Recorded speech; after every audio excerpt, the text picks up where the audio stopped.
us on a tour of the masculine identity. And don't forget to stick around for the Dim Carnival Smoking Hour. It's just this way at the Dim Carnival.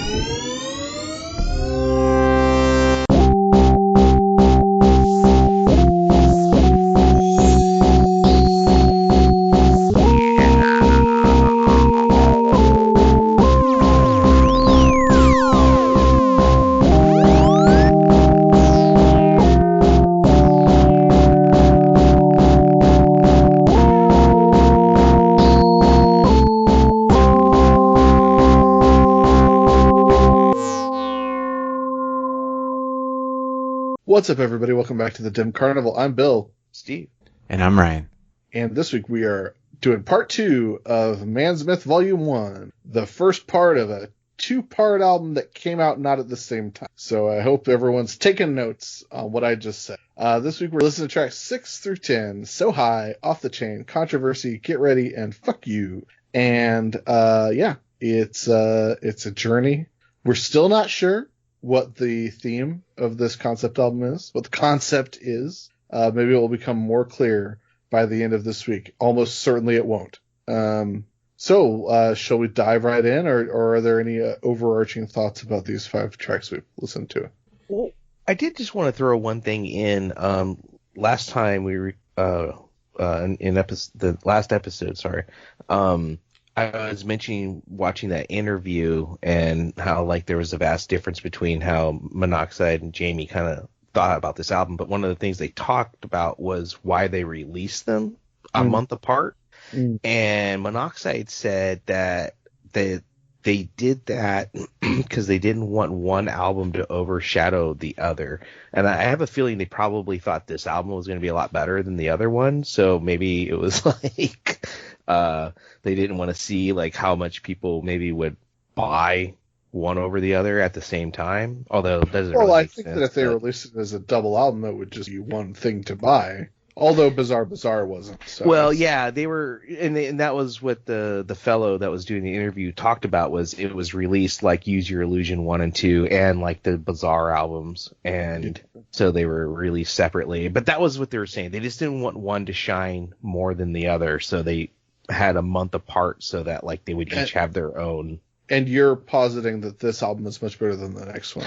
That's my personal opinion. Okay. No, it's good to know. It's good to know. I don't know anything about these albums or how you receive these albums. I've listened to them in the background maybe once each prior to our listens. But it's good to know that you think that this album is significantly better than the next one. I definitely do. That's not to say that there are not songs on the next album that are fucking bangers, but it's just not the album as itself doesn't hold up as well as this particular album, in my personal opinion. Well, here's a little. So there's some tracks this week that I really like. But just to sort of illuminate how my journey through this album is going. The reason that I started reading this track list of what we're listening to this week with Get It Right is because there's not a single thing I remember about that song. There's no way I can recall anything about that song right now. I remember Won't Die. I remember Story of Our Lives because I remember the hook. I remember Karma because it's so baffling what the song's about. I could not tell you a single thing about Get It Right without clicking through to see what these lyrics are. So, anywho, you better get it right. Nope, nothing. Ryan, anything to cover in general before we dive in track by track? No, I'm ready to get started. All right, let's get started with a track about I can only assume flying. Let's talk about So High, and if you haven't taken a listen, take a listen right now. Now I'm smoking like a chimney with the purple push up in me. I'm really on cloud 9. I got aliens sitting with me. So many seem to forget we will smoke until your eyes get peeled. So every now and again we gotta remind you about the smoker deal. Never smoke it, drowning out if I ain't break it down. Guys, this is a song about marijuana, and it features Blaze Your Dead Homie and Violent J, 2 people who at this time, especially in 2005, were very interested in partaking in the marijuana leaves. It was a very good song about smoke. Apparently, according to Monoxide Child gives the first verse. Yeah, so we got lots of people on track. It's great. According to Monoxide in the first verse, he states that people, I guess in general, tend to forget or lose track of the fact that these guys really like to smoke, even though they mention it. His name is Monoxide Child, which is, from smoking. So, I didn't really, that's the first note that I made. Like, do people really forget or do they not associate Twiztid with smoking? Oh, I absolutely do. Yeah. I 1,000,000% that they're just, if I picture Twiztid, it's just two pot leaves in a hockey jersey with twisty hair. Right.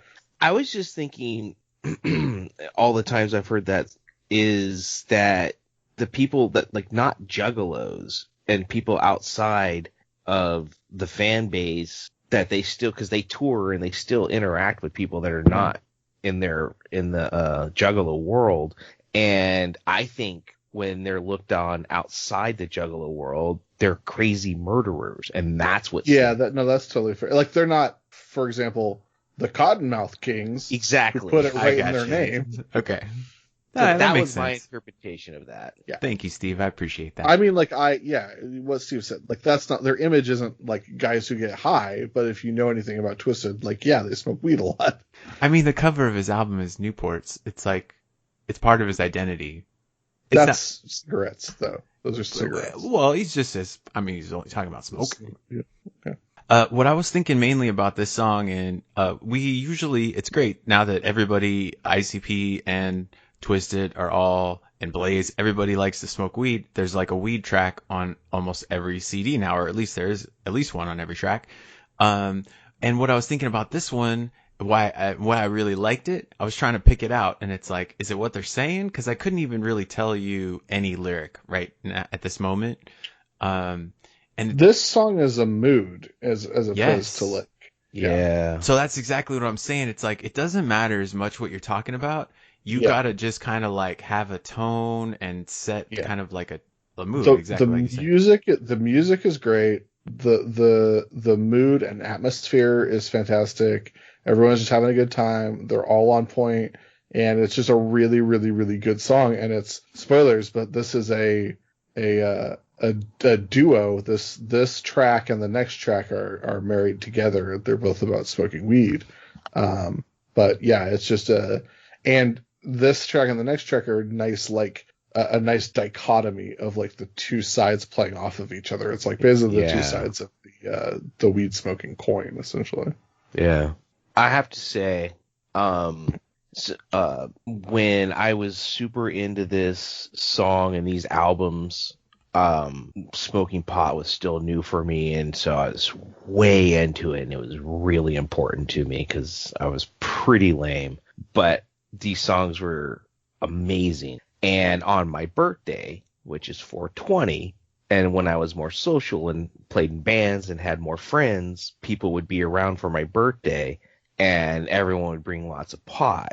And so we would get in these big circles and roll joints and blunts and start passing them around in different directions. And because it was my birthday, I would get to choose some of the music that we'd listen to. And you know why? Only some. Mm-hmm. But I would play So High, and everyone loved it. I didn't even say it was from Psychopathic Records or ICP Twiztid, nothing. I would just put this song on, and people would love it. I have to admit, it took me only one time to realize, don't let it go into the skit. So I learned to stop it, and then I skipped it, and I don't want to, no spoilers, but I skipped it to a different song on the album that we won't talk about tonight. But anyways, and then that was the other Hero pot song. Yeah. And so that one went over well as well. Yeah. Oh, it sure did. And then that would be the only two. I wouldn't even play ICP. I learned not to do that. So I would play but this song more than anything, because everyone would be like, what the fuck is this? This is awesome. And it was so cool. And I'd be like, it's Twiztid. And they're like, who's that? And I'm like, they're just a rap group from Detroit. Running with And them. it's one of their, it's one of Twiztid's better hooks or choruses as well. Really good. Yeah. It's a banging song, and it's for everyone. Like, you don't, it's even I appreciate it. yeah, yeah. So I have to say, because of those experiences, I'm not saying this is the best Twiztid song ever, but for me, at least in a social setting and just appreciation, when I'm like just listening to Twiztid for appreciation music or reminiscing, this song is my best song, my favorite song. So many fun memories from just playing it and then occasionally telling people, about the Dark Carnival. It's almost an evangelical song. It's like a really good Christian metal band. You show it to your friend, they're like, "Oh, that's awesome." You're like, "Yeah, they're singing about Jesus. Have you heard about Jesus?" No, I'm sorry. You ever heard about the Dark Carnival? And this song also features the first ICP guest appearance on the album. Mm-hmm. I think it's fucking hilarious that Jay starts his verse with, "I'm fucking doing good." You are, Jay. It's the fucking shiny diamonds era. Yeah. $700 bag of weed. That seems like a lot. Is it going to get you that much higher? It's like I would assume that how much weed is $700? Like a half pound? Well, yeah, if he's talking about like quantity, sure. Yeah. But if he's bragging about like the quality of, like, I would imagine that at a fairly low price point, there are severely diminishing returns above that for weed. Yeah, yeah, especially in 2005. Mm-hmm. Especially in 2005. Now, like, he might be talking about, like, Snoop Dogg and those guys were experts at that point and were already growing their, like, hybrids of Kush Chronic and all the granddaddy purple stuff. And but I guess you could, like, that stuff was rare and it was expensive, but like Ryan said, it still seems like it'd be like half a pound. Like, I don't know, cause like I don't know. I'm talking about a fucking block of wheat. Right, like half a brick, right? A pound is a brick. It's the commode story from. There's no bricks unless you were buying it from Mexico. Mm-hmm. And it's 1982. Well, I mean, okay, but a pound of weed and a pound of loose weed in a bag, like, groomed buds. That's a lot of weed, man. That's a large volume. Yeah, big bag. I've had that. Maybe it's like a Santa bag over his shoulder. No, God, no. It's a hefty bag filled with seeds and stems. He's like, I bet it's like a freezer bag, like I don't know, like one of the large freezer bags. It's for like a pound. Yeah, you can get about 3/4 of a pound almost in one of those freezer bags. I mean, and then you stuff it in there. So yeah. Steve sells drugs. I like how you're just admitting this right here live. How dare you? You tricked me into this. You know how much weed you can keister at one time? Come on. And I didn't even have to do this. I was just being cool. That reminds me. I want to tell this story of the first time Bill ever came over to my house. So we hung out in college. We met. We were in a couple classes together, and I never invited him over to my house. And then one day I was like, finally, I'm like, fuck it. Let's steal the fucking silverware. Well, I didn't invite him over because I knew he was straight edge, and he never came to my house. And my all the time. He was straight edge, and my roommate's boyfriend grew drugs. Grew drugs. Yes. He had a weed farmer. He was a weed farmer. And this was before it was legal, right? This was a long time ago. And they always smoked weed in the house. I'm just now finding this out. And I didn't like it. And I didn't smoke at the time, so I didn't care for it, but I didn't say anything, whatever. And I invited him over, and when I warned him, I was like, hey, when we go inside, let me know if it smells like weed to you, because my roommate claims that it never smells like weed in the house. And we walked in, and the whole fucking living room is full of smoke. Like, it's like 3 feet down from the ceiling, and there's like 10 people in the living room, and they're all smoking weed. There's like weed paraphernalia all over the table. And we just silently come in, take our shoes off, and walk straight back the hall, back to my room. And Bill's like, yes, it smells like weed. I don't remember that at all, because I don't remember that. What I remember about the first time going to your house is that we got sandwiches from Ord Market and watched Stranglemania. But I guess that was the second time. Oh yeah, I think because we weren't going to be able to sit in the front room because everybody was in there smoking weed. Right. That was good. Thank you for letting me share that story, guys. I like it. I got to talk about the commode story from Reservoir Dogs. So like, this has always bothered me about Reservoir Dogs. The commode story is fucking dumb, right? Like, there's no point to the story. Like, it's his the undercover, like the guy teaching him to be undercover cop is like, you got to tell the commode story. Like, oh yeah, this is going to get you in good with the criminals, man. This is foolproof. The commode story never fails. And like, sure, it has a good payoff of like the motherfucker looks like the Thing being like, you shit your pants and jump in and swim. Like, that's funny. But like the actual commode story, the entire commode story is, I was supposed to sneak weed in somewhere, and I went in the bathroom and there was a cop and a cop dog, and the cop dog barked at me. That's the entire story. Like, there's no like payoff. There's nothing hilarious. I mean, that's them showing how stupid cops are and how insecure bad guys are. Now that makes sense, but I don't think that he's actually going for that.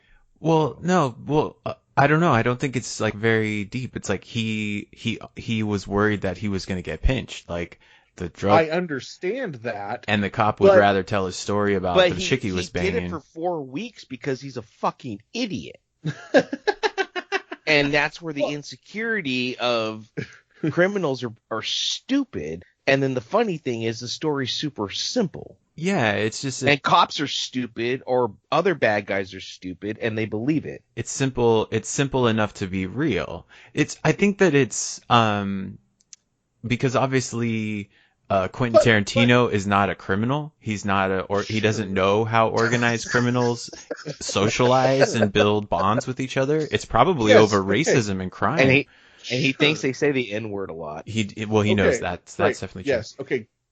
Great. So it's for us. It's for us, the viewer, to think and fantasize about that world of what it's like to be a criminal and what. So okay, but the fallacy with Bill's that, hyperventilating. But the fallacy with that, what you just said is, if this is a fantasy for us, the viewer, it's the worst possible fucking fantasy, because every anecdote I've ever told or had told to me has a point or a payoff. So the fantasy world that he's creating is that, in the world of the criminal, they love stories where fucking nothing happens. That's great. It's like a story about something in my life. But but no. Okay, the anecdote that you told about the first time I went to your house had a payoff because I had a punchline.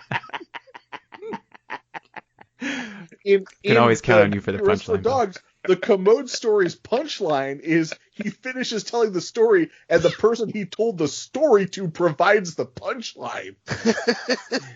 The purpose of the scene is to let us, the viewer, know that he's become endeared to these people. They have a shared experience. Doesn't somebody else, like Harvey Keitel's character, says, "Oh, we've all been there," We've all had a dog bark at us. So if the point in Tarantino's very first movie is so metatextual as to, like, the point of the story he tells in the movie is so metatextual that it's purposefully boring, and that means that criminals go around being like, the other day got a sandwich. Oh, we've all been there. Like, that's how they commiserate. Holy shit. Did you know what the chicken crossed the goddamn road? All right. Oh, so Bill, I'm cutting this all out. I laughed so hard. Oh, no. There's a great skit after this. Well, before we get Is there? we were talking about the music. We were talking about the tone.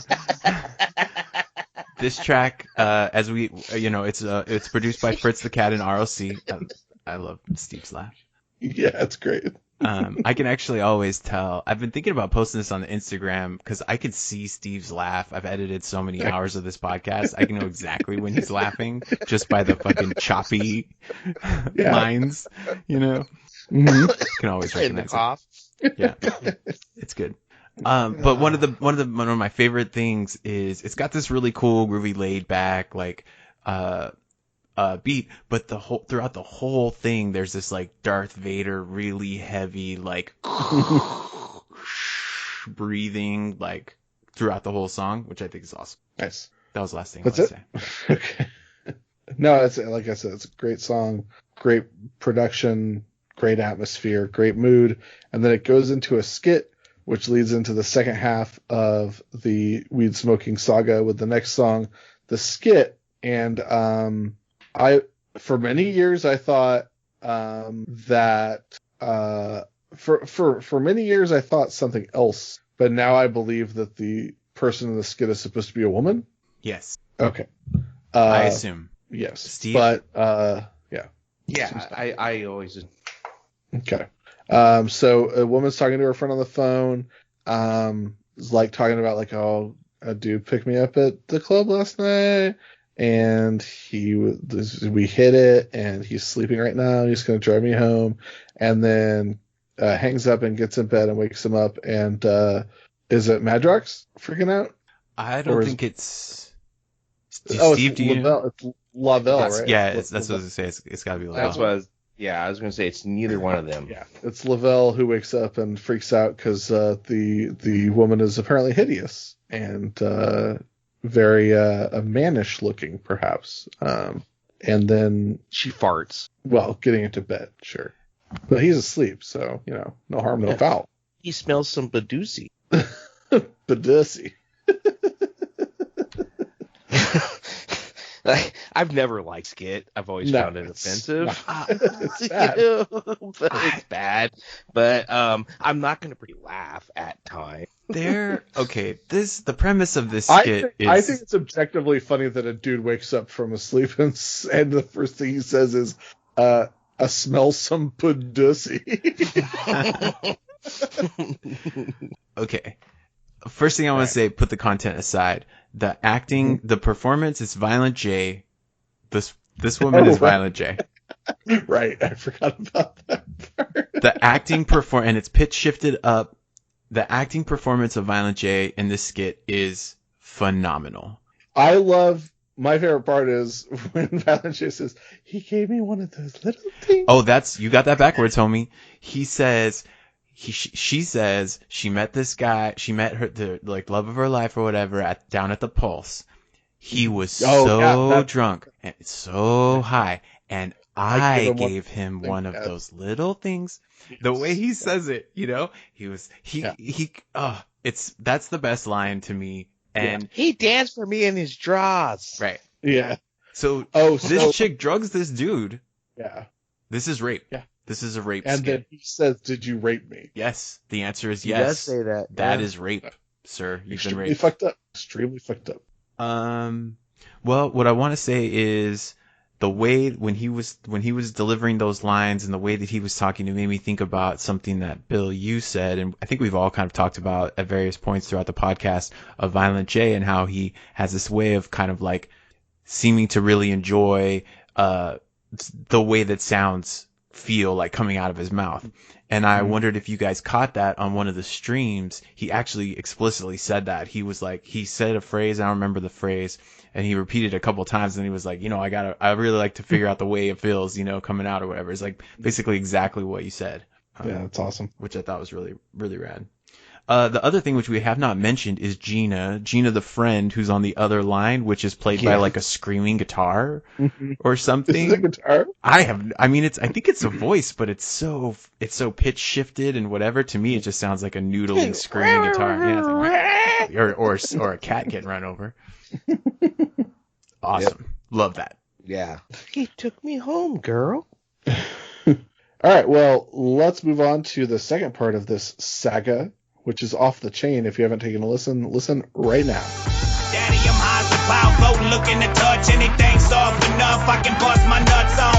Like the average ass titties of yours. Now I done seen many pairs of titties before, but them titties right there look suckerful to me with the nipple in the middle. What a sucker supposed to be? She got a kind of banging booty. Guys, this song fucking shreds ass. The music goes so hard for no reason. It's like really over the top. This is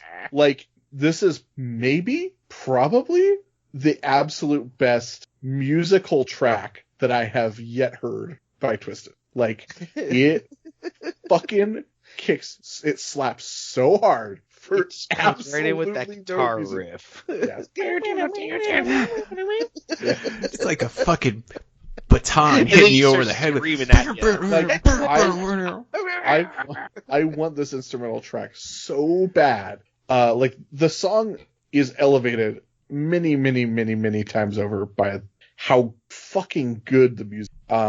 But it's a funny song. For the most, like, there's some fucked up stuff in here, of course, very fucked up stuff. But god damn, it's like undeniably such a bop. Like, it's so good, and it's about this song. So they were so high in the last song. This song is about how every time they smoke weed, they get uncontrollably horny. So horny. And Good have horny. to fuck, Wow. and it does not. It's like basically the concept of beer goggles, but it's like they stop caring what their potential partner looks like, and they just need to have consensual sex as soon as possible when they are high, because I guess for them weed is an aphrodisiac. But it starts off very strong because Jamie Madrox goes on this riff about average ass titties, and the fact that he's so turned on by the fact that the nipple of the boob is in the middle of the boob where a nipple's supposed to be.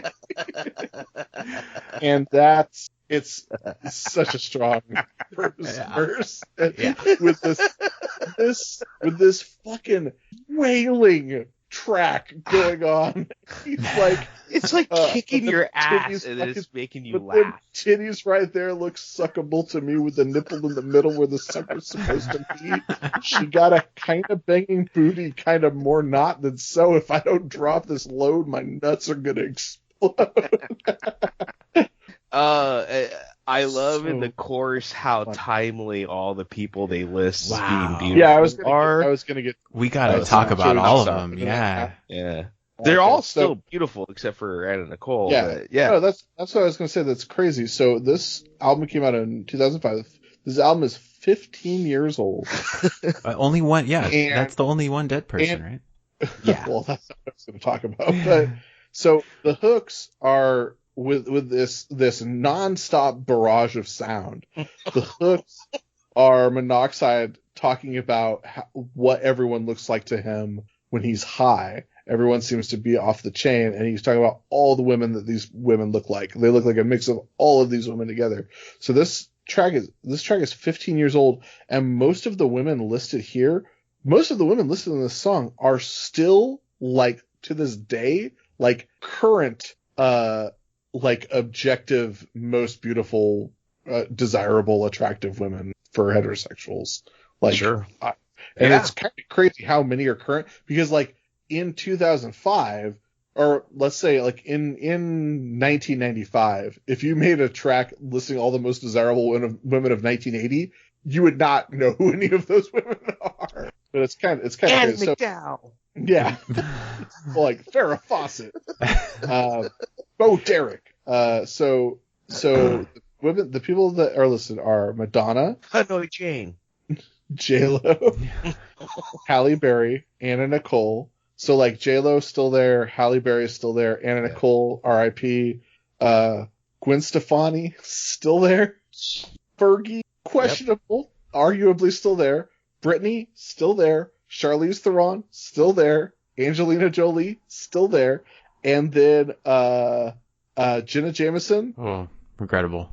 yeah, Vivica Fox, probably not so much anymore. Sharknado made her relevant again for a little while.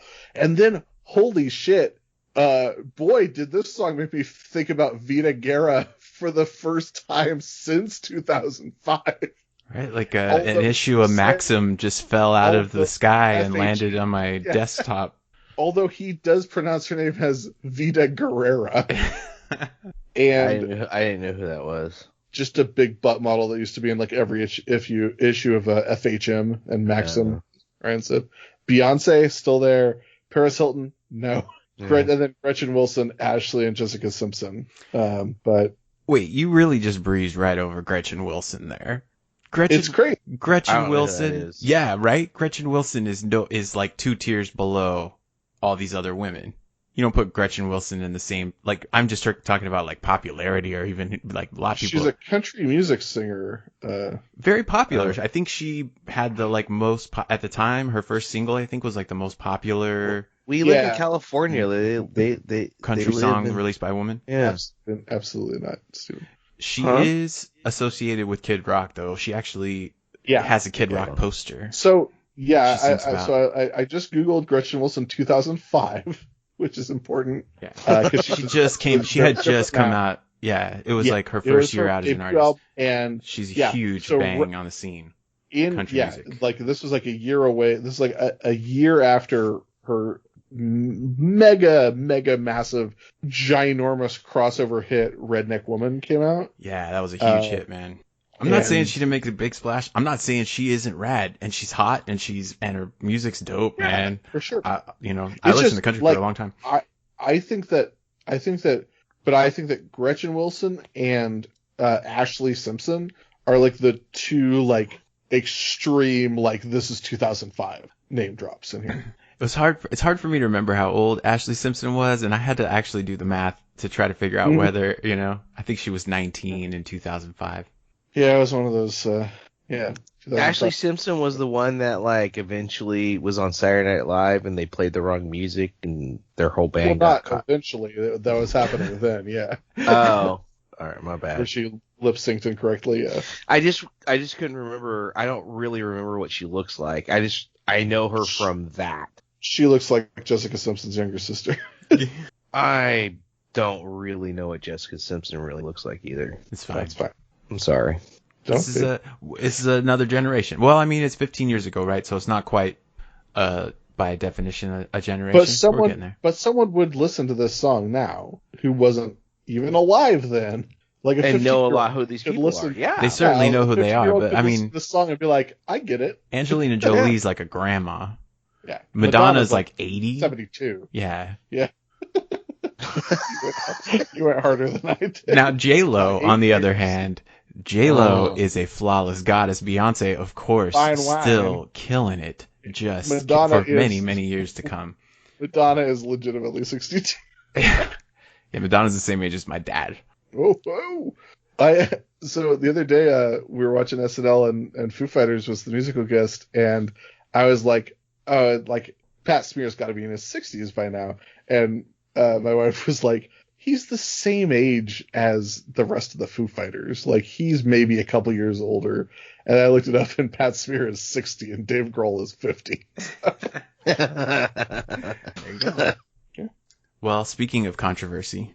My point is that this song is fucking rad. And it's got some real unfortunate, hateful shit in it. But it's off the chain. It's off the chain. I have to say, the other day, maybe a little longer, at this point, Bill texted me. He was like, does it make you feel bad that the vast majority of Twiztid sex songs like really are bangers? Yeah. and I was like, you're talking so about much energy into their they put so much energy into their sex songs. Like and so that leads me to believe. So the fact that Twiztid like almost always goes extremely hard for their sex songs makes me believe that Twiztid is putting a lot of energy into trying to get laid at live shows, and ICP is like, what if we sang about fucking a beehive? And yet they're still getting laid. Oh, that's true. Another great line that I wanted to single out from Jamie in this song is, I'm mesmerized. I'm mesmerized by how much ass, calf, and thighs you managed to stuff inside them Levi's. Yeah. I have to admit, my favorite line of the song, and you guys are going to shame me for it, but it's the only reason. It's the only reason why I can like this song is because it's so fucking gross. And it's like a weird sex song, and I don't like sex songs, and there's no... But when you fucking make me want to gag when you sing your sex song, and all of a sudden I'm like, yeah, fuck yeah, this is cool ass shit. Let her suck your dick in a public bathroom with someone's besides taking the do. Obviously, I can't give it justice, but it's just so gross. Oh my god, I hate people. It's fucking brilliant. That made Also, me like this song has a shout out to Aunt Annie's in it, which I'll always. Also, Monoxide saying, "I got to get out of here before my penis gets hard and I get thrown out by the security guards." They use the R word. Yeah. I didn't even remember that until you just said that, and then like it played in my head, and I was like, yeah, great song. Great song. All right. In spite of everything, amazing Yeah. song. All right, shall we move on? Yeah, sounds good. All right. Well, hopefully there'll be no controversy about the next track. Just call. Hey man, you stole that from Ryan. He said that like 4 minutes ago. I know. It was good. It was a good segue then. It's a good segue now. I give full credit to Ryan.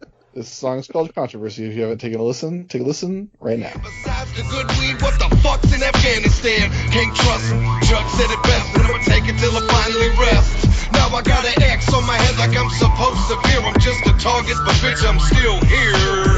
They got this plan to hurt me. Smoking controversy. So there's a plan to hurt me.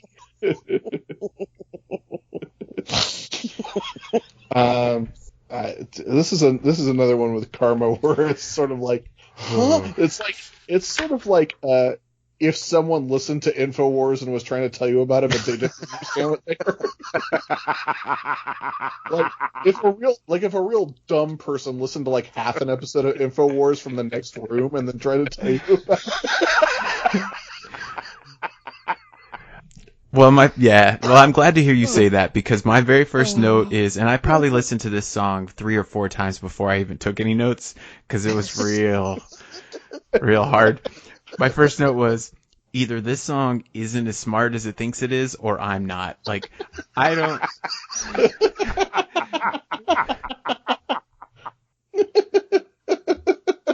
I'm sorry. You get a cameo from Fat Pat right there? Hard to say. Okay, but I have a theory. I think I know what this song's about. Okay. I think that, well, for one thing, I think that there's a probable misunderstanding or a misconfluence of controversy and conspiracy. Mm-hmm. But the primary thing I think that they're talking about is like war and specifically the draft is my read on it. That's the overarching theme, is their sort of disgust at people being men, because they're men, being driven to participate in armed conflict, and that the people that are in control, or the people that control the wars, that those people also put these ideas in people's minds that drive people apart, and that ensures that there will be violent outcomes, so that those wars can perpetuate, so that those people can continue to stay in power. What you're saying is these violet delights have violent ends. Because we live in an evil planet. Yeah.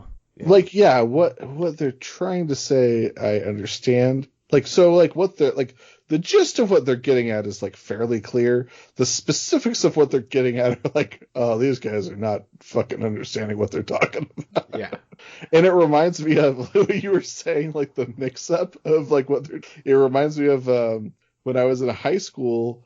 I was in a band and I wrote a song called Retribution, and when we were recording our demo, we were 4-tracking it, and then like we recorded the whole song, and with I recorded the vocals, and like for the first time, like one of my band members was like really listening to like what I was singing, and he's like, what are you saying? And I was like, yeah, like, and they're like, the song's called Retribution. I was like, yeah.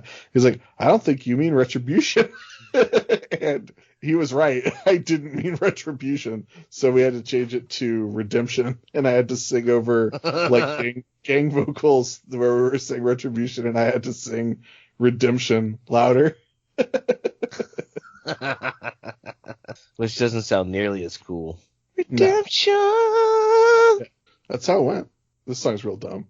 Like, it's like you said, it's people trying to be more clever or clued in or informed. I still And like the song. I like Sure. the attempt. I Fine.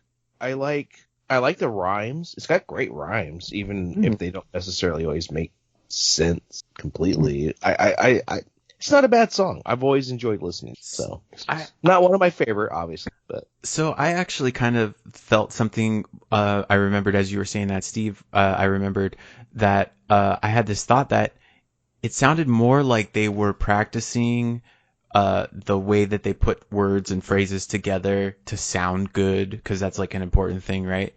When you're a rapper, and that that they were that they were spending a lot of attention on that. So like you were saying, it sounds really good, and but the substance wasn't as strong. So it's kind of like style was, they were putting style ahead of substance. I feel like that all still can tie completely back to what Jamie said about how they felt lost, or he at least felt lost making this album. Apparently Monoxide felt angry and he felt lost, and it's not a wonder that we're listening to this album saying we're like, what is the overall theme? Like, what is the consensus of the entirety of this? And we're lost, and he said he felt lost when they made it. I mean, it makes a lot of sense. Yeah. But it's weird because it's still a really good album. Totally. And obviously there's some bias on and some different type of buy-in on my end of why I like this album. But so it's almost more coincidence. I mean, if this happened a couple of years sooner or a couple of years afterwards, I'd be really into something different than this album. But this is where it landed. So, and then like I said, he gets surprised when he hears songs off this album. Sometimes he's like, "What the fuck? Oh yeah, that's my song." This is a Fritz the Cat track, and I feel like I just always really love all the Fritz tracks that Fritz does for Twiztid. Not if you like taking the music and taking the lyrics out, and the content, just the music part, super, super great. So I think what really encapsulates the level of dialogue that's happening in this track can be summed up in two lines: lies galore from Lincoln to Al Gore. Now we hide under a bush, and I can't take it anymore. Wait, is the B in Bush capital? Yes. Okay, good. Yeah. I wanted sure to make is. sure it was capitalized. Genius It's here. a brilliant. Yeah, it's brilliant. I think you mean something different when you're saying brilliant. I'm What's sorry in that Afghanistan? the heavily dripping sarcasm off my sentence didn't stand out to you, but you know. But it's like those lines are like what you would like. Those would be like the lines that, like, if you were doing like a comedy movie or a sitcom, and there was some like really terrible hippie beat poet, like really full of themselves, like dancing to bongos outside of somewhere, you'd be like, have them saying those lines. I just picture like a 3-layered meme with each lyric with a different picture for each line in 3 phases. It's just a meme. As soon as you said meme, I picture like the Drake no Oh, to yeah. Lies Galore from Lincoln to Al Gore, and then the Drake pointing yes to now we hide under a bush. So there's your Instagram post, right? Imagine what they must feel like, if this is a few years into the war here and he's frustrated about it and not wanting to go, but imagine if he knew that it would still be going 15 years later when he wrote this song. Okay, but here's the thing. I don't know why I didn't realize this is so dumb, but the reason why I thought that the part about the draft and going to war and stuff is just the first verse, but it fits with a chorus, like they want me to die or whatever. That's what I thought. But really the rest of the song is about all kind of different shit.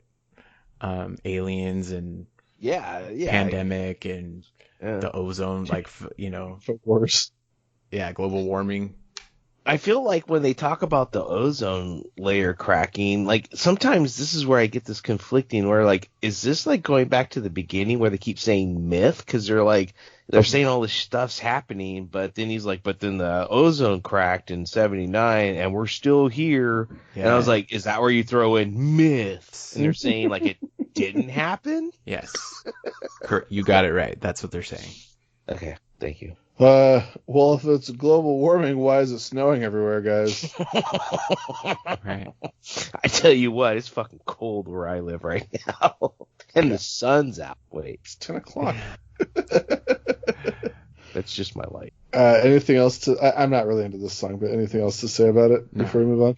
All right, let's go on to the next track, which is Get Ready. And if you haven't taken a listen, take a listen right now. Get drunk, hit blunts, clip punks, come and get this. And as soon as you miss, I blow holes in your lungs, hear them whistling. Hiss, hiss, hiss, as you slowly die. Get ready for the fight of your life. I'm gonna end it tonight. Get Ready is now a triptych. There are 3 songs in a row about being angry. And to me, the highlight of this song is the first line, I'll disconnect you like SBC. Very 2005. Yeah. Couldn't be more 2005. SBC was an internet service provider that was known for its shitty connection. Now known as Comcast. SBC Global. This is a shit-talking song. Yeah, it's about being angry. It's one of 3 songs in a row about getting angry and trying to confront people. Get ready for the fight of your life. I'm going to end it tonight. Come get me. If you want to die, just come outside, meet me in the moonlight. I love that. And it's got another Violent J. It's another track produced by Lavelle, and this is the second track featuring Violent J. Second of 3 tracks featuring Violent J on this album, and it's a very good Violent J track, I would say. Or Violent J kills it on this track. Yeah, it's the highlight of the track for me. Yeah, definitely. His last line, the way he goes out on his verse, so good. Yes. Oh my God. Yes. The fucking unbelievable. Just like describing like I'm gonna blow holes in your lungs, hear it whistle and hiss, and then to like really drive it home as you slowly die. Yeah, and he says it slowly too. It's so good. Fucking awesome. You know what I loved about the lines that he says, don't flip me off and get caught at a red light. If you were listening to some of the podcast interview things and they talked about like on one of the podcast oddcasts in October, he told that story. They're telling fight stories, and Violent J had multiple fight stories where they weren't all at red lights, but like he fucking caught up to people and then beat the shit out of them. Not with a lead pipe, just his fist.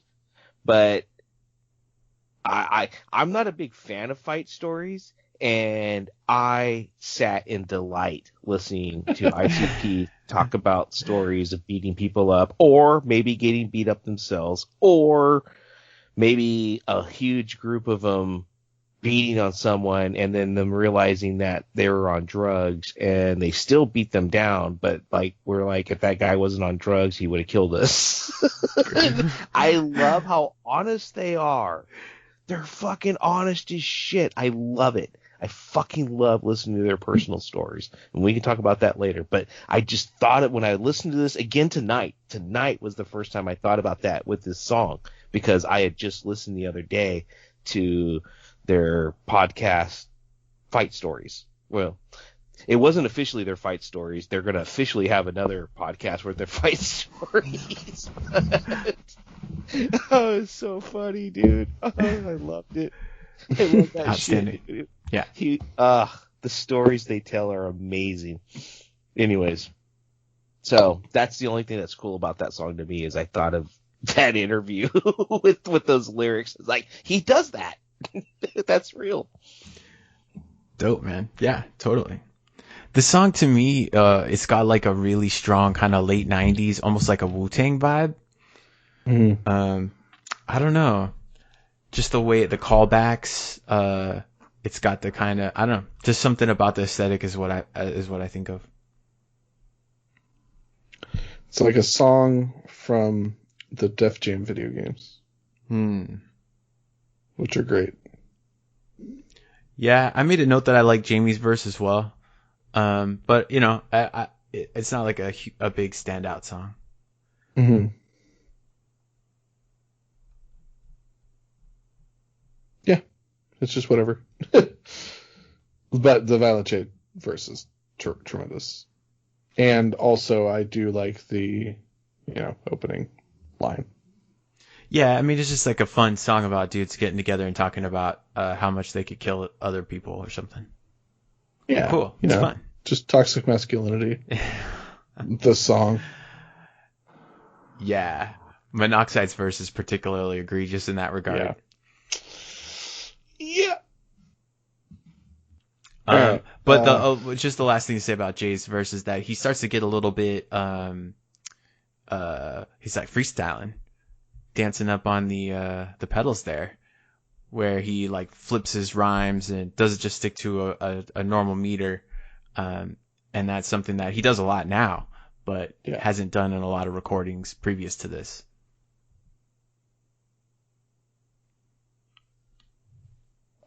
And apparently there's a backwards part in the bridge that backwards says a whole day with a hole where the throat used to be. Cool.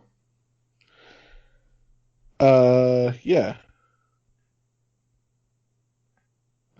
Steve, anything else? No. It, like, seriously, this song only meant more to me after listening to the podcast and the stories. For sure, and I'm glad you brought that. So that's all I got. I'm sorry. Well, let's move on to a track we have even less to say about, which is... We're going to bring it on home right now. If you haven't listened to it, take a listen right now. Think you hard? Fuck you. Bitch, I'm hard too. Is the click in here tonight? Hell yeah. Is the click in here? Hell yeah, motherfucker. So what you gon' do when they say? Fuck you. I'ma tell them. Think I'm playing? Fuck you. Is the fam in the house? Let me hear you.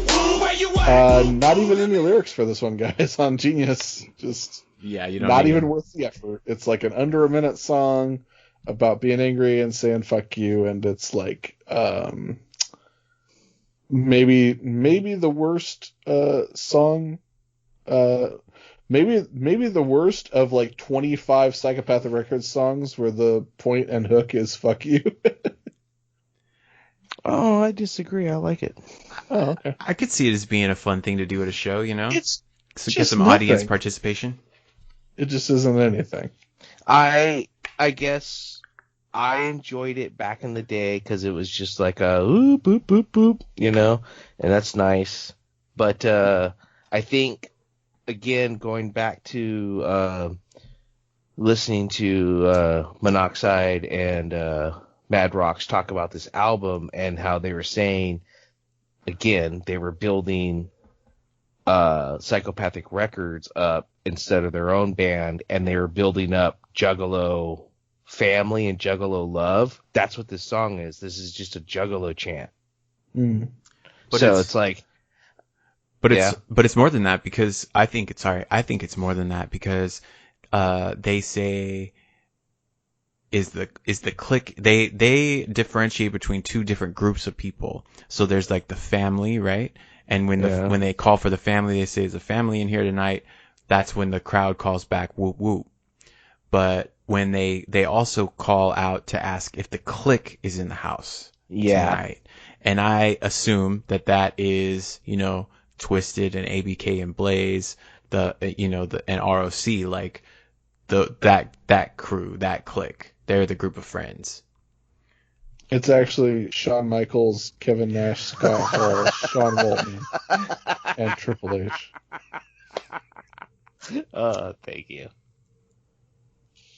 But that's actually a great point, Ryan. Like, for reals, like, every time they said that, I never really considered. I just thought maybe they were still just using clique is in the term of juggalos are a part of the clique still. I didn't really think about it being, like, centered on any particular people. But you're probably right. I think they're just I think it is a family thing, though. I think that they're kind of saying, like, we are, like, this is our crew and we're your crew and we're all one crew together.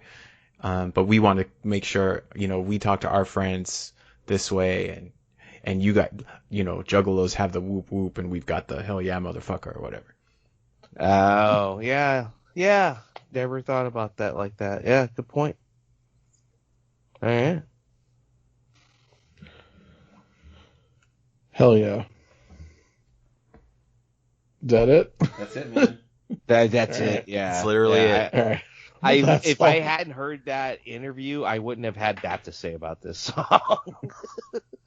Awesome. Well, that'll wrap it up for the second installment of Man's Myth Volume 1, and we'll wrap it up next week with the final 4 tracks off of Man's Myth Volume 1, which are Feel This, Entity featuring Shaggy 2 Dope, The Argument, and Bonus Flavor featuring everybody. So, looking forward to talking about those next week. And until then, make sure you're checking out and subscribe to Dim Carnival on YouTube. Great stuff. Ryan put up some very cool Halloween themed stuff on the YouTube channel. Very fun. And you can get a little bit more behind the scenes stuff of that on the Instagram, Dim Carnival on Instagram and Twitter. Thanks so much for listening. Give us a review, 5 stars on iTunes. And until next week, I'm Bill. I'm Steve. And I'm Ryan. Guys, let me tell you about the time I went in the bathroom and there was a dog.